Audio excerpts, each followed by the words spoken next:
Hello everyone, and welcome to this week's episode of True Scary Stories.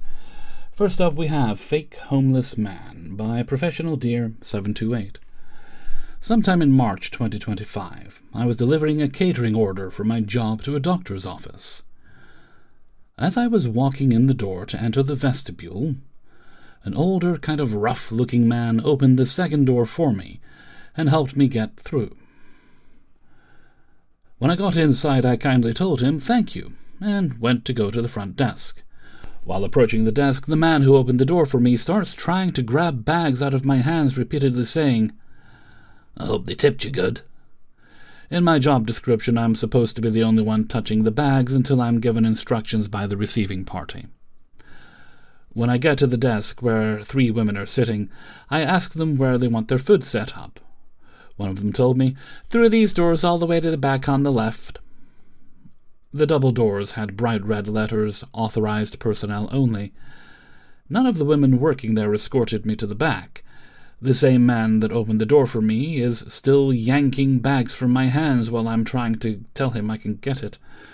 He insisted on helping me carry the bags. At this point, I thought he might have worked there because no one else had tried to help me or walk me to the back. We get to the back, where another woman is there waiting for me. I ask her if she wanted me to set everything up, and she told me she did. I start getting everything out, and the man that has taken the bags from me was getting stuff out too. When I finished setting up the table, I heard him ask the woman a question, and her response was, "No, but thank you, sir." At this point, I was fully aware that he did not work there. It didn't make sense for her to respond that way if they were co-workers. He also clearly did not look like he worked with me, as I was in a work uniform, and he was in a grayish kind of dirty sweatsuit. I start walking to the exit to get ahead of him. It was through the long, narrow hallway he followed me through before, but I hoped I could get ahead of him because he had a bit of a limp. However, he beat me to it, so I tried to go around him. He starts walking zigzag, cutting off any way that I could go to get around him. When we get to the end of the hall, back to the double doors, he stopped and looked at me. So I went to open it, and he stood really close beside me. We finally get back into the lobby, and I start to leave. He stops me, and he goes, "Let me ask you something. Did they tip you good?" I told him I didn't know and go to leave. He stops me again. Starts the same way, "Let me ask you something."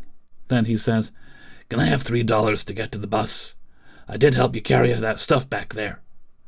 I told him I didn't have any cash on me, but I could look in my car to find some, at this point assuming he was homeless.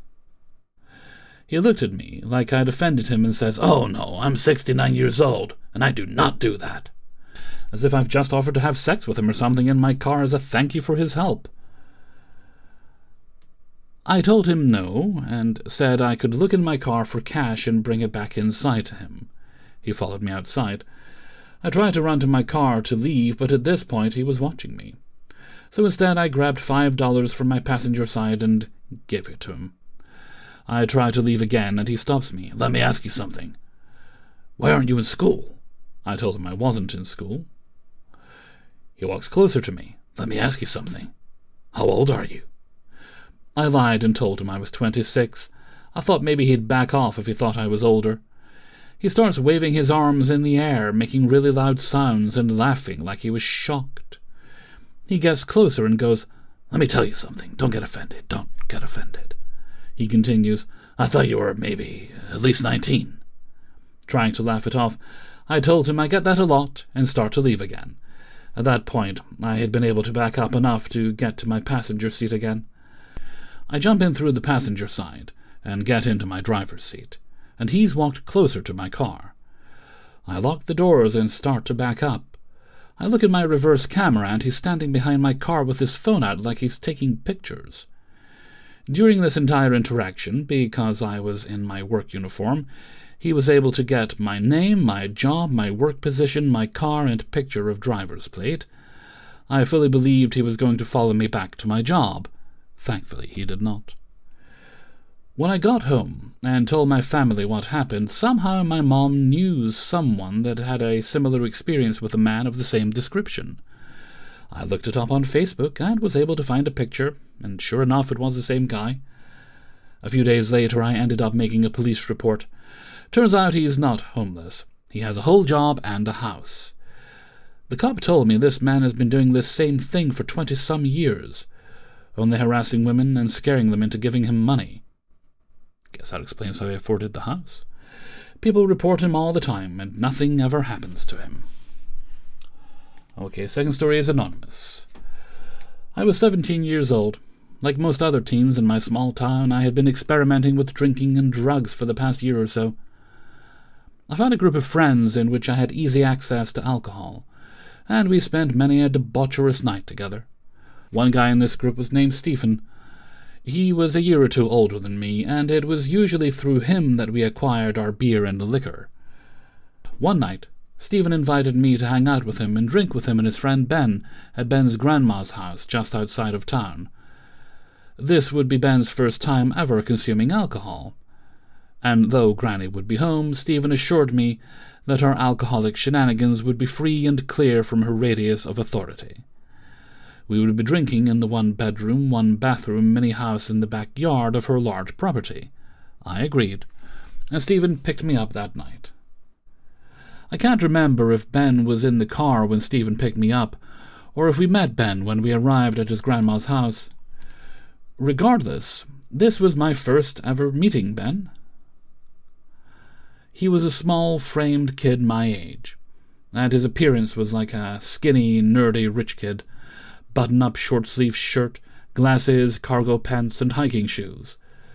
I did not suspect anything out of the ordinary upon first meeting him. I remember the three of us standing in the foyer of his grandma's massive home, looking up at her from the bottom of the stairs as she told us, "Good night," and "You better not be drinking tonight, don't do anything stupid."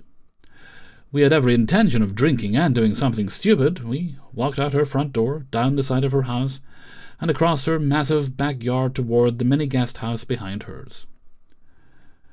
The guest house had its own foyer and mudroom as soon as you entered, with dust-coated shelving on one side and a small fridge on the other. Stephen removed his backpack, from which he produced a bottle of vodka, and placed it in the fridge. The next room of the guest home was a small living room. On the floor sat a large L-shaped couch, with a small, stained twin-sized mattress for the purposes of hosting a guest in the guest house. A huge TV sat atop a wooden stand against the back wall of the living room, and a wooden bookshelf took up what was left of the small amount of floor space. There was a door on either side of the living room. The door on the left wall led to a bedroom with an ornately covered wooden bed frame. Pointed pieces of carved wood stretched and protruded from the headboard, resembling something between the ocean's waves and the foliage of a plant. The doorway across from this one, on the right side of the room, contained a normal bathroom, toilet, sink, and mirrored medicine cabinet fixed to the wall. The three of us spent the first couple of hours of the night drinking. We were sitting around on the couch, mixing large amounts of vodka with large amounts of Gatorade and listening to music on the TV. The vibes were good, and we were all having a fun time. At one point, Stephen got up off the couch and excused himself to the restroom. It was now just Ben and me in the living room, sitting on either end of the L-shaped couch, with a nearly empty bottle of vodka in the corner of the couch between us. A few moments after Stephen shut the restroom door, Ben's entire demeanor flipped like a switch. He began staring at me with nothing but pure hatred and vitriol behind his eyes. I was pretty drunk at this point, so I laughed at him, half out of nervousness and half out of genuine amusement at the weird change in his countenance. Through my laughter I asked him, "What's going on, dude? You all right?" Ben said nothing as his gaze grew even more serious, and he gritted his teeth, and his breathing became heavier and heavier, as if I had done something to elicit such a deep, genuine rage within him. At this point my feelings had gone from drunken amusement to pure nervousness and confusion. I hear the sound of a flushing toilet as Stephen emerged from the bathroom. Stephen took one look at Ben and said, "Oh yeah, he's cut off. No more alcohol for you, Ben," as if he knew exactly what was going on and what had made Ben so enraged. I asked Stephen what was going on, and he didn't give an answer. Ben finally spoke. "I want more vodka," he said in a British accent. I had been drinking and talking with this kid for a couple of hours now, and had not once heard him speak in anything but what I assumed was his standard American accent. "No more vodka, Ben," Stephen said sternly but kindly, as if to a dog begging for table scraps. "But I want more vodka!" Ben was yelling now. He leapt over to grab the bottle that was sitting between us, and I reached my hand out in an attempt to snatch it away first. He was quicker than I was, taking the bottle and twisting the cap off to take a drink. Stephen leapt into action and began wresting the bottle out of Ben's hands. Ben's body was of a much smaller frame than Stephen's or mine, so he would not become much of a physical threat to either of us until later on in the night. Stephen wrestled the bottle away easily and shoved Ben back onto the couch. Ben continued shouting in his British accent, rambling about how poorly we had treated him and how angry he was at us. He rose from the couch and stormed into the bathroom, slamming the door behind him. He pounded on the door and yelled at us for a while, but eventually the pounding and screaming stopped. We figured he had exhausted himself and passed out in the bed. Reese, I couldn't stop repeating the new name he had given us in my head. Reese. What the fuck was going on? What was this kid's deal? Stephen and I were still wasted at this point in the night, but the bizarre events of the evening had started to sober me up. I sat back down on the couch, thinking that the struggle was over and that all would be calm until morning. I was wrong. We heard another quick, loud commotion from the bedroom, followed by a rhythmic grunting noise. I got up from the couch and swung the bedroom door open. Reese was standing outside the bed in front of me. He had broken a shard off of the carved wooden headboard and was repeatedly stabbing himself in the abdomen with it. As soon as he saw me in the doorway, he lunged at me, tackling me to the ground and stabbing me with his makeshift wooden knife. Though his wooden stake was dull enough to not break the skin or draw blood, it still hurt like hell every time he drove it into my body. Stephen ripped Reese off of me, and I tore the wooden knife from his hand and threw it in the corner of the room. We pinned Reese to the floor as he thrashed and snarled at us in his British accent. After holding him down for what felt like hours, he finally calmed down, and his combination of drunkenness and exhaustion allowed him to drift to sleep. Or maybe he was faking the sleep. Either way, he was calm now, which allowed Stephen and I to take a breather and assess the situation.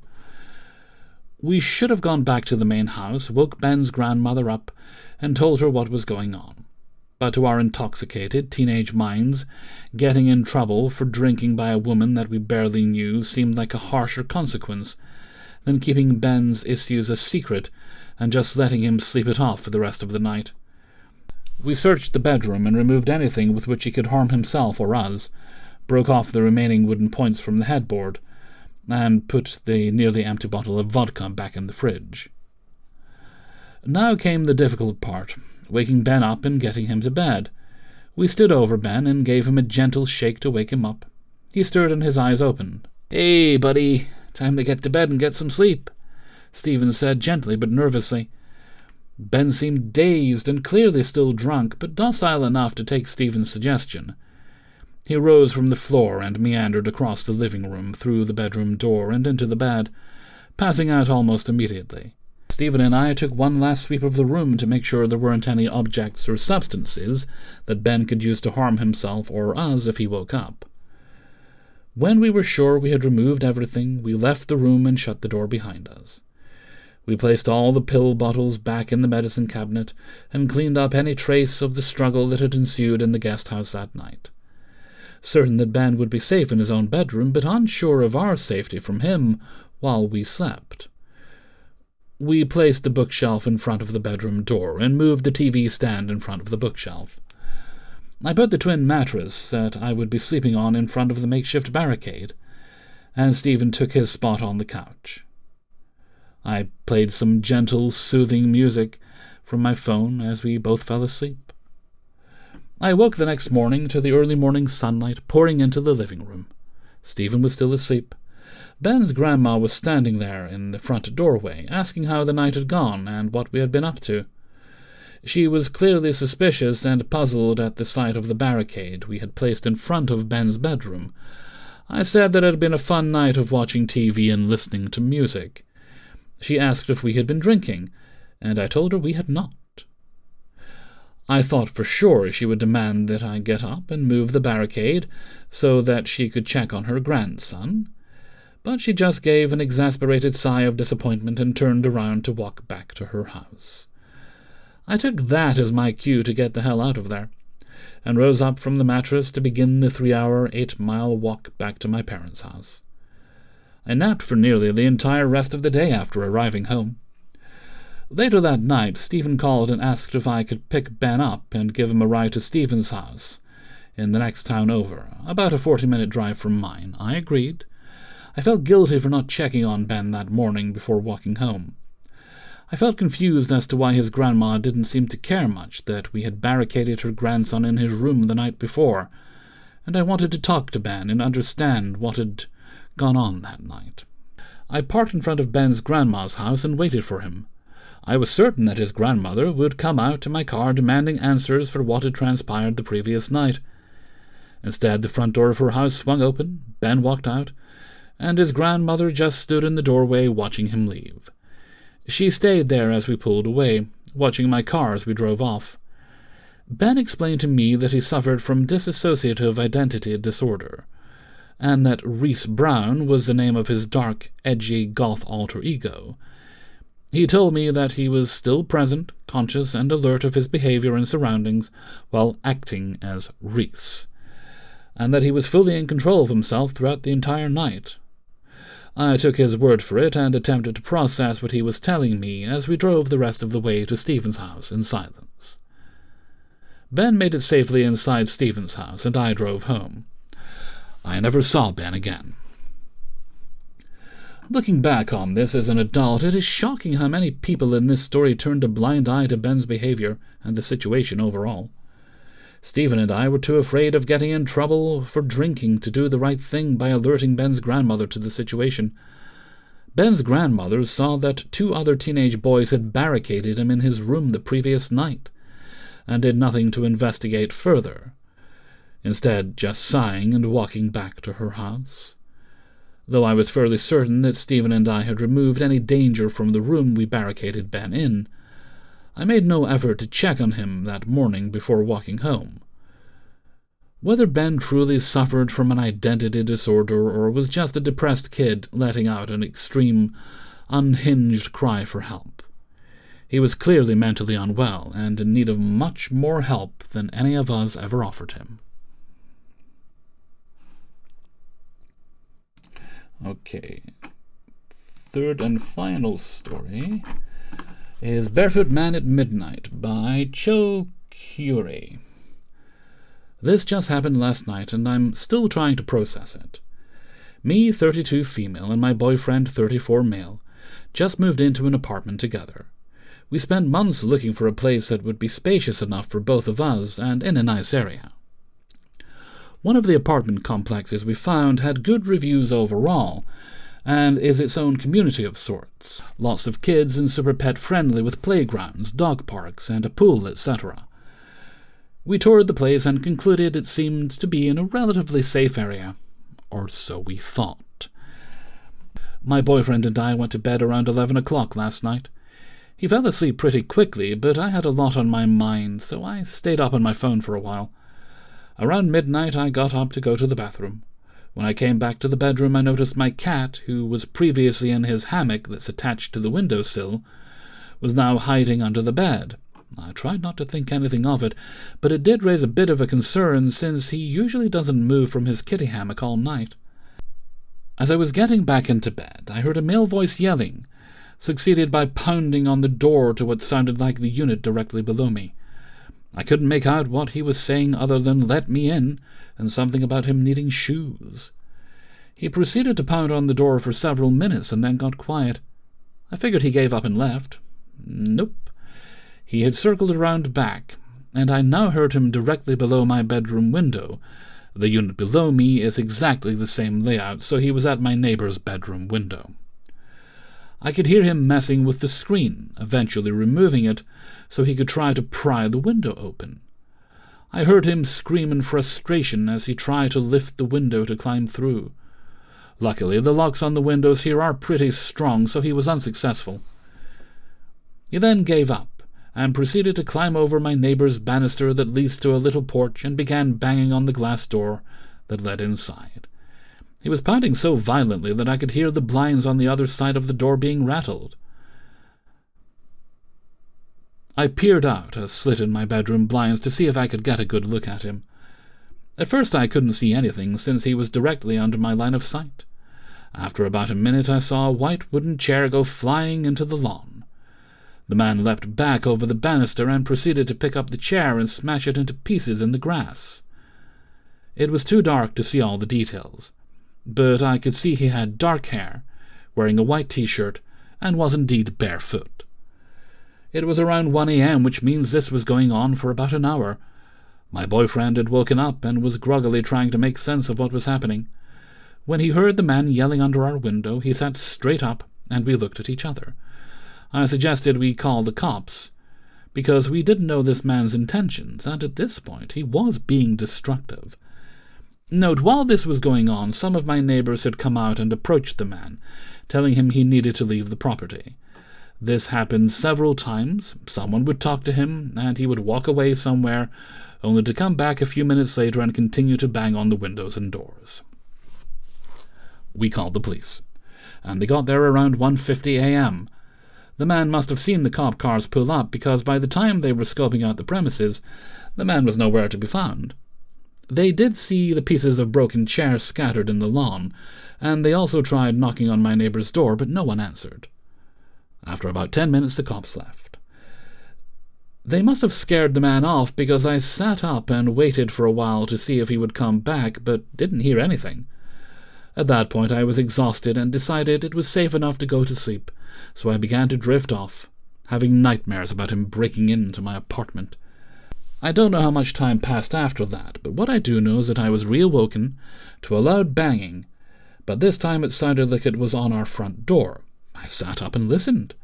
The man was demanding to be let in and that he still needed shoes. I debated on whether to call the police again, since the man took off when he saw them. After several minutes of standing at my door, he gave up and went back downstairs and began banging on my neighbor's doors and windows. I figured he must have been getting tired, because the banging and yelling began to subside, with enough space in between to where I was in and out of sleep, but definitely keeping one eye open. The next time I woke up, the sun was just starting to come up through the blinds. I checked my phone. It said 6:15 a.m. I turned over to see my boyfriend already sitting up in bed, looking exhausted. He said the man was still there, banging on doors and demanding to be let in. Sure enough, as soon as my boyfriend said that, I heard the man yell and bang. Persistent fucker, isn't he? This man had been going at it just over 6 hours. Eventually, the neighborhood started waking up, and the influx of people leaving for work, walking their dogs, etc., probably scared him off, because we didn't hear anything after 6:45 or so. As I was making the bed, I could hear people talking outside again. This time there was a woman crying and a man picking up the pieces of the chair in the lawn, jokingly saying it would make good lumber. I emailed the property management about this, asking if they could at least make a bulletin and make residents aware. So to the persistent, nocturnal, barefoot man, let's not ever meet. And that brings us to the end of today's video. Big thanks to everyone who allowed me to use their stories. If you'd like to support the channel, you can sign up for my Patreon page, which is linked down in the description. $1 or more a month gets you early access to all the videos at once on Monday. There's also a link to my merchandise store over on Teespring, as well as my Discord server, my Threads account, and my email, which is kingofthecities@gmail.com. I think that's everything for now, so until next time, thank you very much for watching, and take very good care of yourself.